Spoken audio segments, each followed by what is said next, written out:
Вопрос-ответ относительно криптовалюты.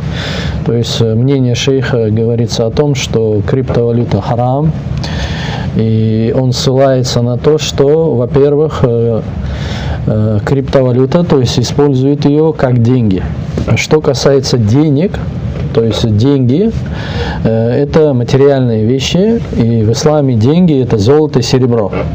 На сегодняшний день у государства каждого есть своя валюта, деньги, они в основном что? Это бумажные, и они подкрепляются только силой, политикой, влиянием этого государства. То есть у них нет подкрепления золота и серебра. Что касается криптовалюты, то есть это виртуальные деньги. Да, то есть они нематериальные, во-первых.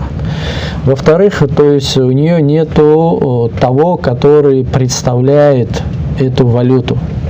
То есть, например, Англия, там, Америка, Россия, Казахстан – это государство, и у нее есть своя валюта, они представляют эту валюту.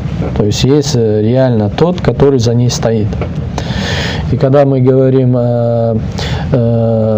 сделки в исламе, да, то есть деньги, да, то есть это вещи. Деньги – это вещь. Да, то есть это материальная вещь, когда человек одну вещь, да, что делает, то есть он совершает покупку, например, купля-продажа, кто-то что-то продает, что он эту вещь дает и другую вещь взамен берет. А что касается криптовалюты, да, как уже сказал, то есть это что-то виртуальное. То есть непонятно, где оно, что оно, у нее нет материальной реальности. И в исламе получается, что вот эта сделка нереальная. Почему? Потому что когда ты даешь, ты должен дать определенную вещь.